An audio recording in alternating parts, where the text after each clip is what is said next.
It's not safe to drink the water in Flint, Michigan, a city of nearly 100,000 northwest of Detroit. This morning, the city of Flint, Michigan is in a state of emergency. High levels of lead were found in its tap water. Flint residents being told not to drink tap water. A new study is showing an increased level of lead in young children. Toxic lead levels in the city's water prompt state of emergency in Flint. Melissa Mays says the ominous change in the water was particularly noticeable at bath time. My youngest would tell me, Mom, it's yellow and it's a filmy, gross, foamy thing, and it would smell like open sewer. But we were being told we're still getting used to the new system. It's safe. It's okay. But it wasn't okay. Far from it. Flint's tap water was laced with dangerous levels of lead. The state knew about it and did nothing. The trouble began 2 years ago when the state decided to switch Flint from Detroit's drinking water to a new system. But the new system wouldn't be ready for 2 years. In the meantime, to save money, they switched to the Flint River water. 3, 2, 1. That first decision turned out to be a mistake, as did nearly every step the state took after it. Michigan's Department of Environmental Quality shoulders much of the blame, what a preliminary task force report calls an abysmal public response. At the time, the state agency told Flint it didn't have to add an anti-corrosive agent to the water, saying it was not necessary until 2 6-month monitoring periods had been conducted. In other words, they were willing to wait a year to see whether the water was safe. All the while, highly corrosive river water flowed through the city's lead pipes, leaching lead and other dangerous metals into the water supply, and what came out of the tap in many homes was toxic. Almost immediately, residents started complaining. Their water was brown. Some people developed rashes, became sick. Early tests revealed fecal coliform bacteria. So the city and state officials added chlorine to the water supply and told people to boil their water. Both mistakes which can actually increase the level of lead. I built this place with my tax money. At city meetings, residents were repeatedly told the water was safe. We found the worst lead and water contamination that I have seen in 25 years, and believe me, I've seen a lot. Residents didn't find out about the lead until this man stepped in. Mark Edwards is a Virginia Tech researcher who tested the water early last year. It was very scary to see the levels of lead that were hazardous waste levels of lead coming out of her tap water. That's right. The lead levels in one home were so high, water from the tap could be considered hazardous waste.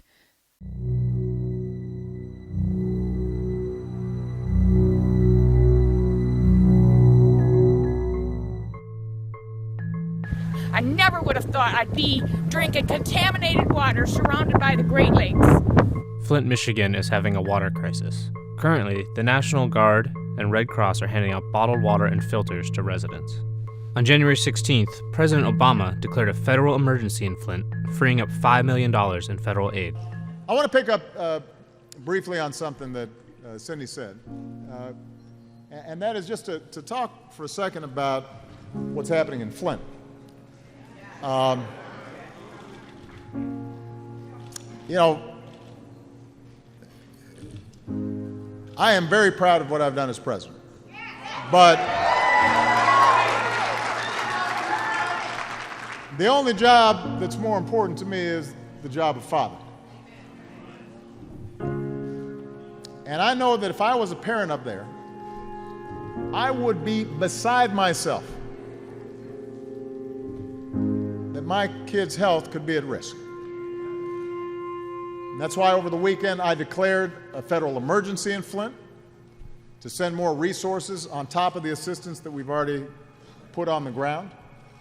We've designated a federal coordinator to make sure the people of Flint get what they need from their country. Yesterday, I met with Mayor Weaver in the White House in the Oval Office. And I told her that we are going to have her back and all the people of Flint's back as they work their way through this terrible tragedy. It is a reminder of why you can't shortchange basic services that we provide to our people and that we together provide as a government to make sure that public health and safety is preserved. According to the EPA, the maximum safe level of lead in drinking water is 0 parts per billion. 5 is the threshold for concern. Flint water has been regularly tested above 100 ppb by a Virginia Tech research team. And in at least one home, the team measured above 13,000. 5,000 is considered toxic waste by the agency. That water is much more corrosive, and that corrosivity is causing the lead to leach out of lead service lines, galvanized pipe, and copper lines that use lead solder.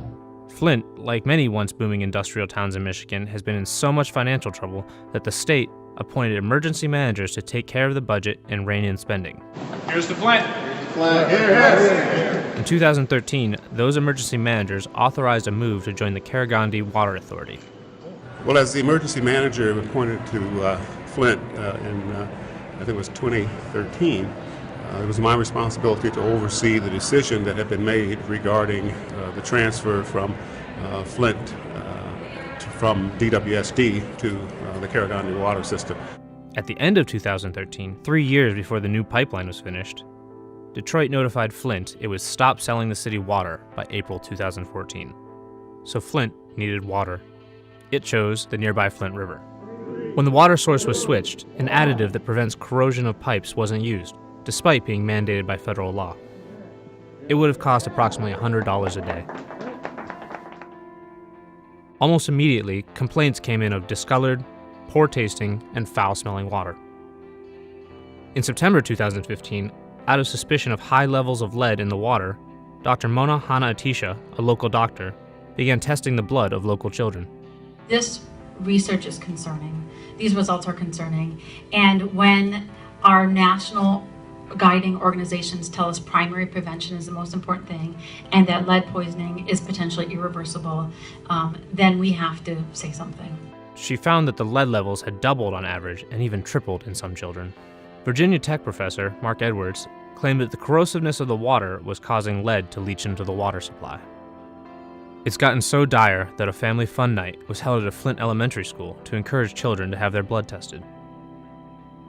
A major concern is that about half of Flint's roughly 40,000 homes are at least 50 years old, and many have old lead pipes or lead solder. The city has switched back to its original water source with Detroit, but the city's water still has high levels of lead, and now the number of Legionnaire's disease infections, which is spread through water, has increased dramatically. And that recent $5 million from the federal government? It's a start. But Michigan Governor Rick Snyder's application for federal aid suggested it may take as much as $100 million to fix Flint's water. Earlier this week, an editorial in the Detroit Free Press called his response shameful. The paper compared it to Hurricane Katrina, where, quote, the same lack of urgency delayed life-saving aid. I've apologized. On Monday, Snyder said it wasn't until October 1st that his team learned there was confirmed lead in the water. But emails first obtained by Virginia Tech researchers show that state officials may have known there was a problem months earlier. The credit never goes to the person who built a strong foundation. But that's what you have to do first. We have breaking news right now in the Flint water crisis. Let's go now to 7 investigator Heather Catallo in the newsroom with some big changes to the governor's office because of this, Heather. Well, this is a big announcement from Governor Rick Snyder. The governor has removed 2 of his top aides who handled communications.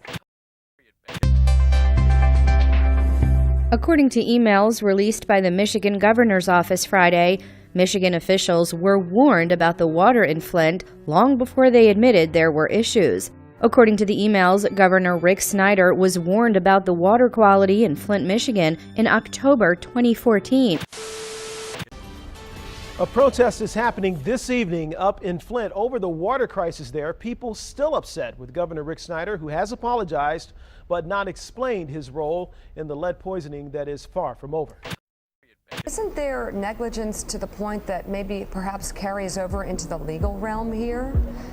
Shouldn't there be consequences that go far beyond what you're talking about? And when you talk about the numbers of children who are poisoned, shouldn't someone be going to jail?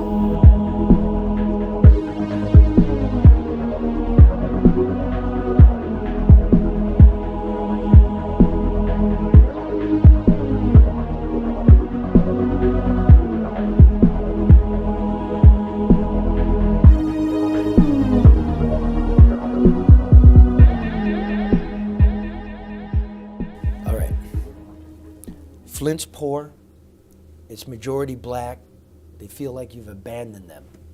Is this your Katrina? Well, if you look at it, this is a disaster. I mean, this is something that I had people that worked for me, to be blunt, that let all of us down. But I'm responsible, so I'm not trying to get out of that. You have to be responsible for these things. I'm taking responsibility, but I want to fix the problem. Lead aside. Yeah. How could you have not known that water was toxic for a year and a half? It was orange. It had fecal material in it. They put chlorine in there that could poison people. GM wouldn't put its machinery in it. Your spokesman was married to the spokesman of the DEQ. You didn't get a whisper, and if you didn't, what does that say about you? Yeah, again, there were concerns with the water, and I appreciate that. There was color issues, other issues. There were a couple boil advisories, and none of that was good. But those were being addressed in really their own issue in some fashion. The topic of lead didn't come up. And again, let's keep lead aside for Yeah. a second. When you knew the water was awful and continually awful, you had the power with a pen to immediately switch back to the Detroit water. Why didn't you do that? Yeah, again, it's not that simple. Again, in terms of the power of the pen. Those dollars need to come from an appropriation process. I don't write checks. You seem kind of busted up about it. Oh, how could you not be? These are people. They've been harmed. Can't feel good about that. The people of Flint have been harmed. And it was that harm, a major influence of that harm came from people that worked for me. And I feel responsible for that. But I'm committed to solving the problem, addressing the damage as much as possible for the rest of the time I'm governor.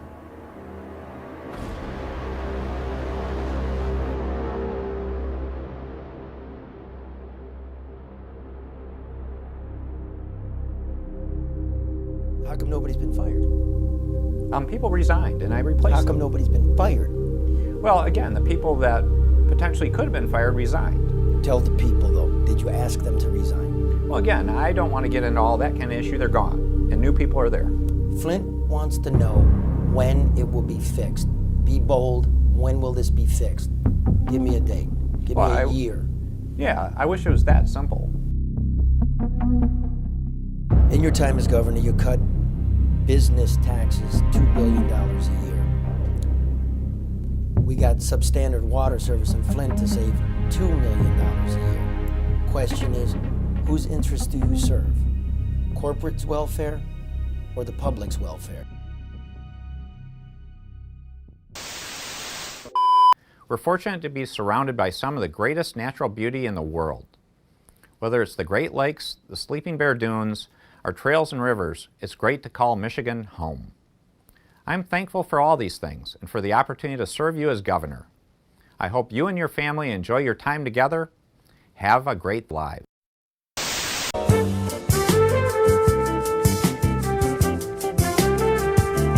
Welcome to the Gubernatorial Town Hall. I'm Christy McDonald. We are on the campus of Wayne State University with Governor Rick Snyder and Congressman Mark Schauer. Our audience is made up of non-committed voters and guests. They will get to ask questions of the candidates. Undecided voters are the biggest idiots on the planet. Try giving short, simple answers. More than half of Michiganders were now feeling good about the future of the state of Michigan. You know the last time that happened? It was 9/11. I agree with that. What do you plan to do about crime in our city? It was 9/11. What are your plans for cleaning up our environment? 9/11. What about our traffic problem? 9/11 happened. Hi, my name is Wink Coventry, and I have a question about the environment. I would like to ask each candidate, what is your position on fracking, and what plans would you put into effect in the event of contamination of water? Governor? Yeah, I appreciate it, because we do want energy independence in this country. And to be open with you, fracking is one of the most effective tools to do that, but it's got to be done right. It does need to respect the environment. I'm very pro-environmental. I'm proud to say I'm co-chair of the Great Lakes Governors Conference to take care of the Great Lakes. In Michigan, we do fracking right. I bet I can tell you a stat here that no one would really know of most of the audience. In Michigan, we fracked over 10,000 wells in our state and never had a problem. We do fracking right in Michigan. We have the toughest rules. We enforce them. We work with industry. We get results for more energy independence. And the rest of the country is looking at Michigan as a role model. We've got to get to our final question. First to you, Governor. Are Michigan residents better off than they were 4 years ago? And how will they be better off in the next 4 years if you're still governor? Sure. Well, actually, I'm going to cite something Nolan wrote this week. He had an editor's note. Don't do that. And it was actually Richard Zuba. There was a poll taken through the paper where more than half of Michiganders were now feeling good about the future of the state of Michigan. You know the last time that happened? It was 9/11. Not 9/11 of last year, when 9/11 happened. At the very least, these protesters want two-term Michigan Governor Rick Snyder to resign. At most, they want him charged with a crime. I think he's very culpable to it. I mean, he helped appoint these emergency managers and gave them pretty much singular authority over these decisions. When you make business decisions like that, you don't care anything about the people. Turning to the Flint water crisis now, another $28 million is headed to the city. Governor Rick Snyder signing that measure today while in Grand Rapids after it was passed unanimously in both houses of the legislature. 24-Hour News 8's Joe LaFurgey here tonight with what the governor had to say about Flint moving forward. Joe? Things could have been done differently. What do you learn from that? How do you make sure that never happens again? And how do you be better and stronger moving forward? It's been a rough month for the governor. I'm sure he's looking forward to moving on. To his credit, he continues, though, to address this issue head on when a lot of folks might have gone in hiding. Yeah. Oh.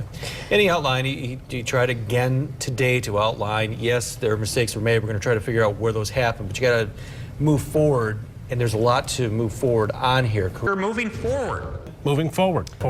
Move forward, and there's a lot to move forward on here. It's been a rough month for the governor.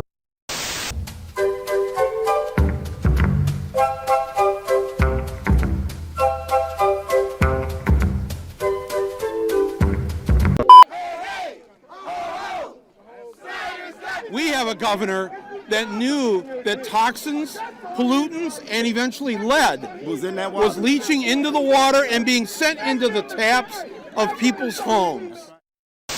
They knew that the people here did not have the political power to do anything about it. That's right. Call this what it is. It's a genocide. It's not just a water crisis. It's a genocide. You're going to meet a mom tomorrow at this congressional hearing who used to live in Flint, then she moved. She left town to get away from the lead poisoning. As you're going to see, she's considered by many to be the very first case that blew this wide open months before any governmental agency took action. He gets bathed in bottled water. He's not allowed to drink it. Leanne Walters had her Flint water tested not by the government, but by Virginia Tech expert Dr. Mark Edwards, who will also testify in Washington tomorrow. Her lead was more than 2,000 times what is considered safe. Her 9-year-old son, Gavin, get this, was losing his hair, had rashes, and would not gain weight. Medical tests proved he had lead poisoning. I don't want any other moms to go through the feelings that I went through. In the hot seat in Washington will be this man, the new interim director of the Michigan Department of Environmental Quality. Since he took over, 2 agency staffers have been put on unpaid leave. Who investigated them? What is the evidence? Did they try any cover-up of their involvement? It's entirely, from my point of view, within the jurisdiction of the committee to press really hard on how the DEQ performed, or I guess in this case, did not perform. Republican Governor Rick Snyder has not been invited to testify in Washington. Republicans control this committee. They did not respond to our request today to discuss the hearings in Washington. And that's why it's so critical for the governor, for this emergency manager, who were the key people responsible and decision makers, for them to come and give their testimony. So the governor will not testify. The former Flint emergency manager, Darnell Early, will not testify.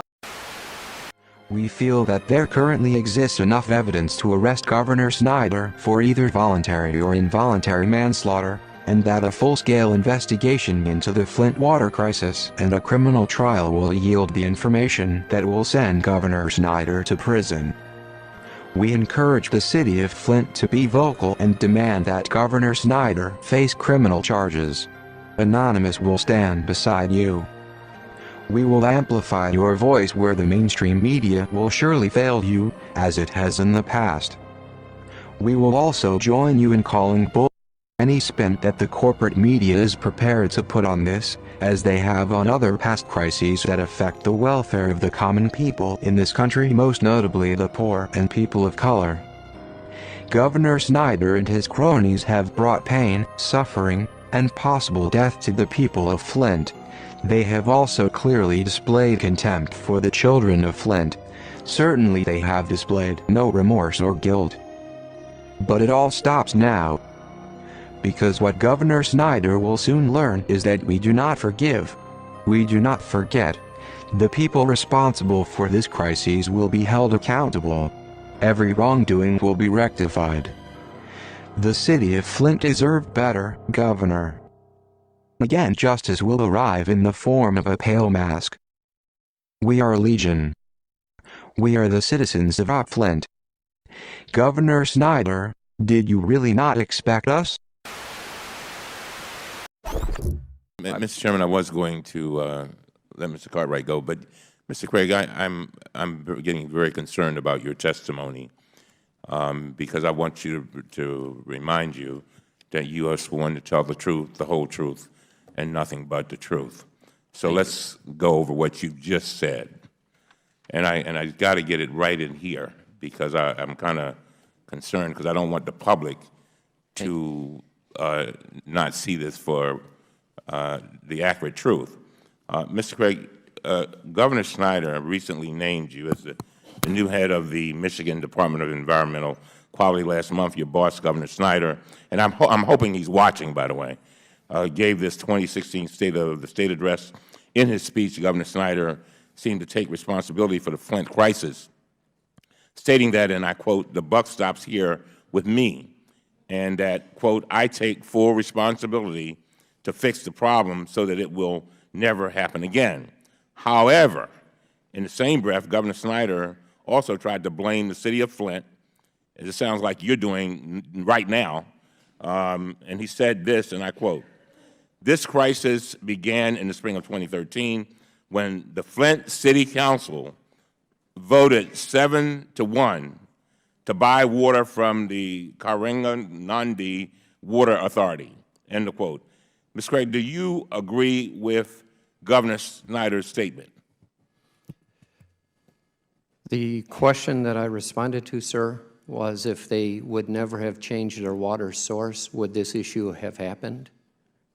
And I believe that's a true statement because they were on Detroit Water and Sewer Department water, which was phosphated, and they had a 30-year history. So I apologize if I misrepresented. No, I'm not finished. Just hold on. I'm not finished. We reviewed the resolution passed by the City Council and the minutes from the meeting. At no point during the meeting did the City Council vote to allow the Flint River to be used for drinking water. Isn't that correct, Mr. Spring? I haven't reviewed those personally, but that's my understanding. Mr. Chairman, I would like to introduce into the record a letter we just received yesterday from Sheldon A. Neely, who served on the City Council from 2005 to 2014. He was actually there. He was there, Mr. Craig, all right? In his letter, Mr. Neely explains that the City Council did not, do we have the letter? Where's the letter? You got it? Where's the letter? Oh, they have it.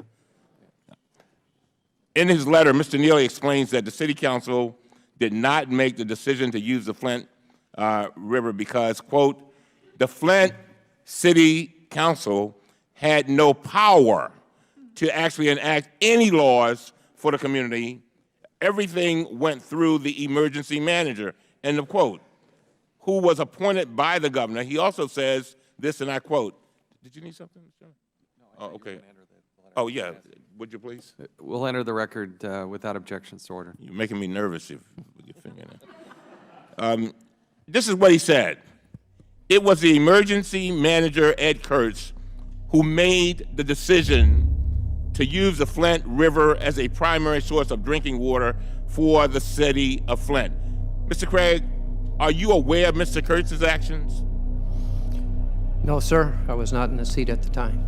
And Mr. Craig, so Mr. Neely also wrote that, quote, Governor Snyder's account of the events leading to this water crisis are completely wrong, end of quote. Why would Governor Snyder try to blame the city council for this decision when it was his own appointee who made it, and you have a city council that has no authority? There's something wrong with that. That's why I interjected here, because I want the truth, the whole truth, and nothing but the truth. Now, let me ask you, I'm not finished. Do you have any reason to believe that Mr. Neely is not telling the truth?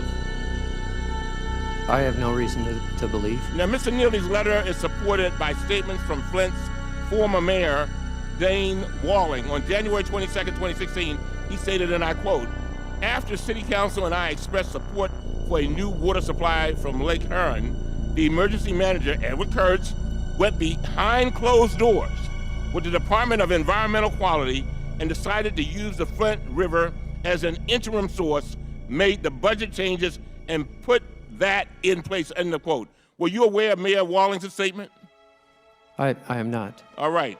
Based on the evidence, it seems that Governor Snyder was trying to blame the city of Flint for actions of his own appointee.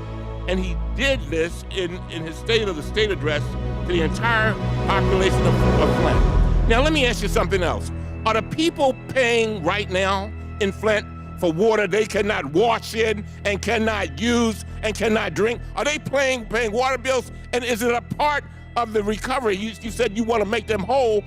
Is that part of it? Why would they be paying for water that they cannot even use, that is poisoning them? That's not American. As Mr. Chairman said, this is not a third world country. Are they paying those bills? Are you going to relieve them of that? Everyone deserves safe drinking water, and that's the expectation. And yesterday, the governor introduced a supplemental for $30 million to help with that issue. The number one issue, as we've spoken with the mayor, is to make sure the utility remains solvent, and the billing is actually more of a city issue, but we understand and respect that, and everyone deserves water that is safe. Mr. Chairman, as I close, these are people who are struggling. They're struggling. They've come over here, all the way here from Flint. I don't know how they got here. I guess on a bus, but the fact that they're here. But you know what, Mr. Gregg and Mr. Chairman, they're also Americans. They're also Americans, just like you and just like your children. And I don't, and I want to be real clear. And the chairman will bear me out on this. I have said I don't care whether it's EPA, whether it's local, whether it's state. I want everybody who is responsible for this fiasco to be held accountable. I'm not protecting anybody because that's not our job. We are the last line of defense. And if we don't do it, nobody's gonna do it.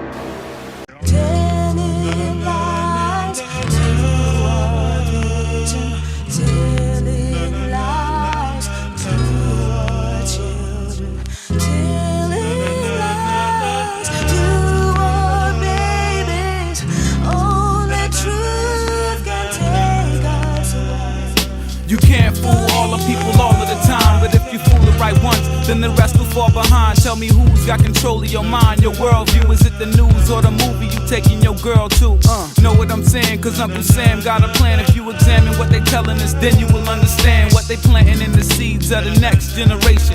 Feeding our children miseducation. No one knows if there's UFOs or any life on Mars, or what they doing when they up in the stars. Because I don't believe a word of what the president said.